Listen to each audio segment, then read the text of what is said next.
Сәлеметсіздер ме оқушылар? Енді біз А деңгейінен бастап осы тақырыпқа байланысты есептерді шығарайық. Өрнекті 3/49 есеп, өрнекті рационал көрсеткішті дәрежене түріне келтіріңдер дейді. Енді бірінші есептен қарасақ, бізде түбір астында 3 дейді. Сіздер білесіздер, квадрат түбірдің 2 мына жердегі дәрежесі жазылмайды, иә? Бірақ сіздер ол бар екенін білу керексіздер. Енді біз мына жерге А-ның n бөлінген n дәрежесі дегеніміз, ол n дәрежелі түбірдің астына А-ның m дәрежесі екенін білу керексіздер, иә? Осы қасиетті, осы формуланы қолдану арқылы мына есептерді шығарамыз. Енді мына түбір асты 3-ке қайтып келейік. Бізде көрінбейтін 2 дәреже бар. Мына жерде 1 дәрежесі бар 3-тің. Демек, біз 3-тің 2-ден 1 дәрежесі жауап ретінде жазамыз, иә? Келесі 143-тің қандай дәрежесі болады? Бөлімінде бізде міндетті түрде түбірдің дәрежесі жазылады, ал алымына бізде 143-тің 2 дәрежесі жазылады екен. Келесі 15-тен 1-дің қандай дәрежесі болады? Ол 15-тен 1-дің өзінің дәрежесі жоқ, демек ол алымында 1 дәреже бар деген сөз, ал бөліміне мынау түбірдің дәрежесі 6 жазылады екен. Жақсы, келесі екінші есепті қарайық. Түбір астындағы 0,2 дейді. 0,2-ның 2-ден 1 дәрежесі ретінде жазуға болады, немесе жай бөлшекке айналдыруға болады бұл ондық бөлшекті. Яғни 0,2 деп тұр. 2 қылып жазамыз. Енді 2 бізде жұп сан болғаннан кейін 2-ге бөліп жіберуге болады, қысқартамыз. Сонда 2-ні 2-ге бөлсек 1, 10-ды 2-ге бөлсек 5. Сонда 5-тен 1-дің 2-ден 1 дәрежесі болады. Келесі 73-тің қандай дәрежесі болады? Бөліміне біз дәрежені жазамыз, түбірдің, ал алымына ол санның дәрежесін жазамыз, яғни куб. Әрі қарай 2-ның -2 дәрежесі дейді. Бұл кезде не істейміз? Бұл кезде біз бірінші мынау -2 мен 8-ді негізгі қысқартып жіберуге болады. Қандай санға қысқартамыз? 2-ге бөлеміз. Сонда 8-ді 2-ге бөлсек 4, 2-ның -1 дәрежесі болады. Енді мынау дәрежедегі минусынан құтылу үшін біз не істейміз? Алдымен мынау қасиетті қолданайық, иә? Сонда 2-ның -1 бөлінген 4 дәрежесі болады. Енді мына минустан құтылу үшін сіздер білесіздер. А-ның -n дәрежесі дегеніміз 1 бөлінген А-ның n дәрежесі. Демек, біз 1 бөлінген 2-ның 4-тен 1 дәрежесі деп жаза алады екенбіз, иә?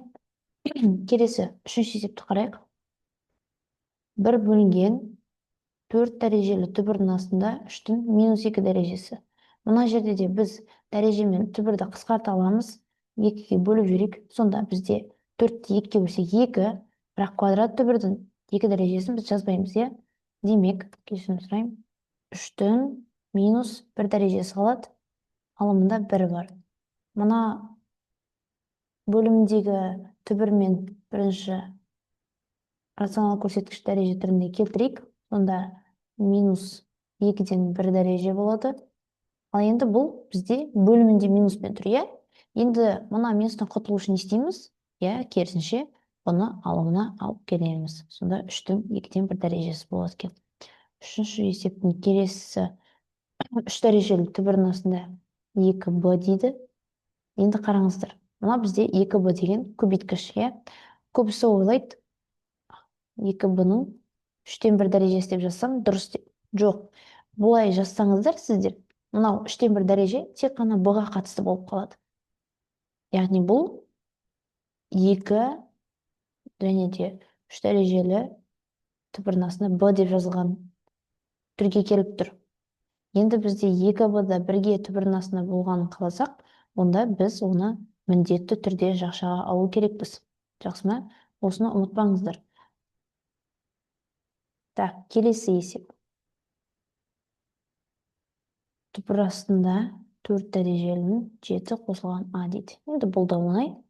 7 қосылған А-ны жақшаға аласыздар да 4-тен 1 дәрежесін алдына шығарасыздар. Төртінші есеп.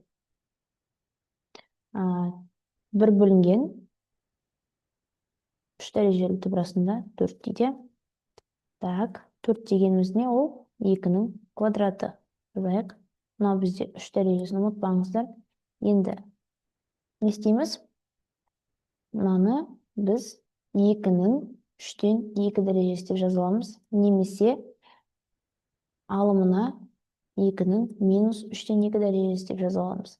Міне қараңыздар, мына есептеу сияқты минуспен қалдыруға болады, немесе бөліммен қалдыруға болады.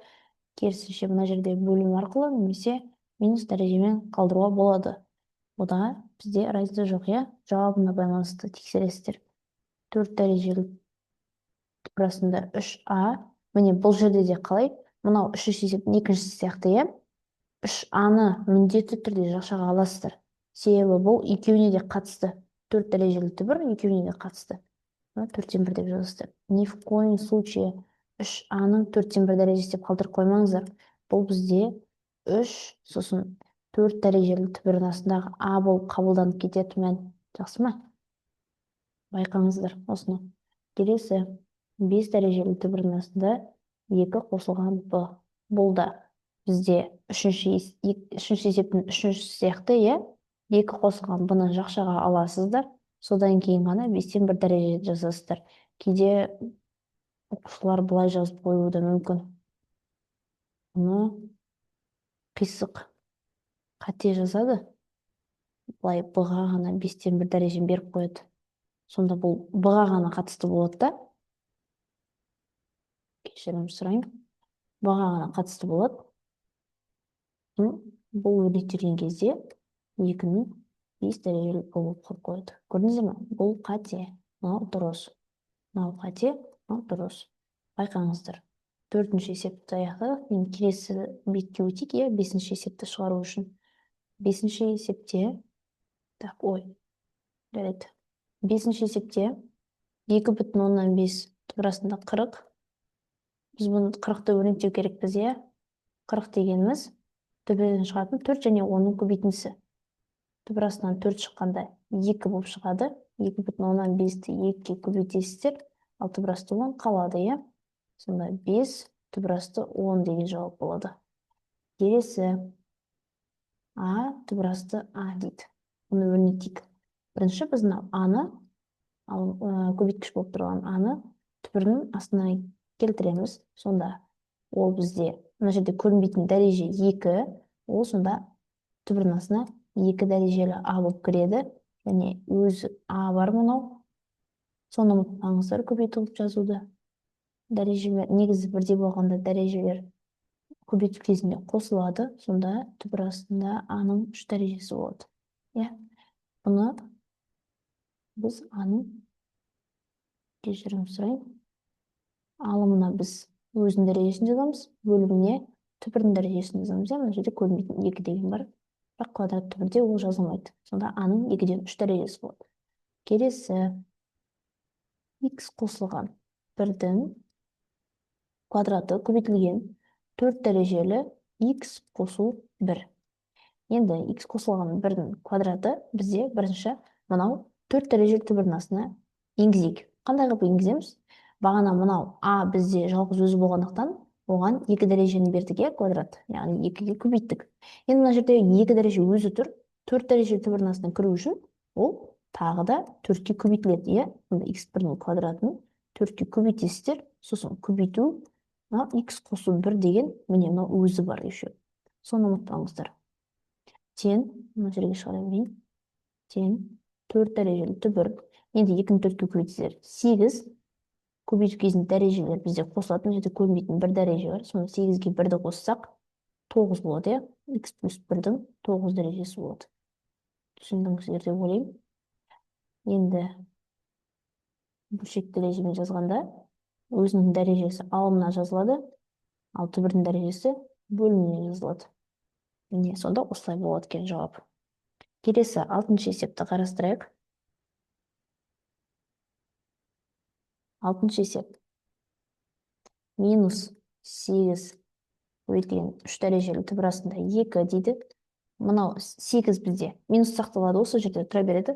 8 3 дәрежелі түбірдің астына 8-дің кубы болып кіреді. Дұрыс па? 8-дің кубы көбейтілген 2 мына 2 өзі жазылады. Тең. 8-нің кубы бізде нешеге тең? 512-ге тең, иә? Сонда минус 3 дәрежелі түбірасындағы 512-ні 2-ге көбейтсек, 1024 және де жоқ, оны былай шығарайық. 8-нің кубы дегенді біз 8-нің өзін біз 2-нің кубы деп алайық. Және тағы да оның өзінің кубы бар, иә? Соны ұмытпаңыздар. Көбейтілген 2 тең минус 3 дәрежелі түбірасында, мынау жерде бізде түбірдің қасиеті бойынша қалай болады? Аның n дәрежелі n дәрежесі болса, бізде n мен n бір-біріне көбейтіледі, иә? Сонда 3-ті 3-ке көбейтсіздер 9. Ал енді негіздері бірдей сандардың дәрежелерін көбейту дегеніміз, сандарды көбейту дегеніміз дәрежелерін қосамыз, иә? Сонда 3-ті 3-ке көбейтсек 9, оған мына жерде көрінбейтін бірді қоссақ, 2-нің 10 дәрежесі болады. Иә, осылай шығар. Себебі 1024 дегеніміз бағанағы 2-нің 10 дәрежесі екенін көбісі естеріне түсірмейді, иә? Сонда біз минус 2-нің неше дейміз? 3-тен 10 дәрежесі деп жазамыз. Минус сақталады. Байқаңыздар осы жерде. Келесі 6-шы есептің минус b көбейтілген 3 дәрежелі b дейді. Мынау оңай, иә? b бізде түбірдің астына бару үшін 3-ке көбейтіледі, 3 дәрежесі беріледі. Сонда b-ның кубы болып кіреді, және өзі b бар тағы да. Оны көбейтіп жазуды ұмытпаңыздар. Минус 3 дәрежелі b-ның 4 дәрежесі. Енді бөлшекпен жазсаңыздар, минус b-ның 4 бөлінген 3 дәрежесі болады, иә? Себебі өз дәрежесі алынып жазылады, ал түбірдің дәрежесі бөліміне жазылады. Келесі y азайтылған 5-тің кубы көбейтілген 4 дәрежелі y азайтылған 5 дейді. Енді мына y азайтылған 5-тің кубы 4 дәрежелінің ішіне кіру үшін 3-ті біз 4-ке көбейтеміз. Неге екенін түсіндірейін, иә? Былай жасайықшы. Мына бірінші y азайтылған 5-тің кубын өзін 4 дәреже арқылы жазайық. Оны жазу үшін кубын жазасыздар. Және де не ұмытпайсыздар? Мынау көбейту 4 дегенді ұмытпайсыздар. Осыдан шыққан бұл. Қайдан 4-ке көбейтіп отыр деп ойламаңыздар. Сонда 3-ті 4-ке көбейткенде, мынау 4 пен 4 мысалы қысқарған кезде, түбірде жойылады ғой. Сонда y-тің минус 5-тің кубы өзі қалады. Сол үшін мен 4-ке көбейтеміз деп айтып отырмын. Жақсы ма? Сонда сызықтардан сызып тастайын. Алып тастайын. Мешает.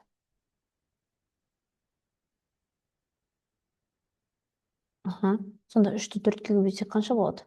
4 дәрежелі түбірасында y азайтылған 5-тің 12 дәрежесі болады. Көбейтілген 4 дәрежелі y азайтылған 5. Яғни мынаны өзін жазып жатырмын. Әрі қарай дәрежелері бірдей түбірді бір рет қана жаза салуға болады. Сосын y азайтылған 5-тің 12 дәрежесі көбейтілген y азайтылған 5-тің өзін жазуға болады. Енді бұлай жазғанда мына жақшаны ұмытпаңыздар. Иә? Сонда мына жерде көрінбейтін бір дәреже бар. Дәрежелер бізде көбейту кезінде қосылады. Егер негіздері бірдей болса, y азайтылған 5 болып, негіздері бірдей болып тұр ғой. Сонда y азайтылған 5-тің өзін жазып аласыздар да, 12-ке 1-ді қоссаңыздар 13 болады. Сосын y азайтылған 5-тің 13 бөлінген 4 дәрежесі болады. Бітті. Осылай бізде 3-те 49 есеп аяқталды.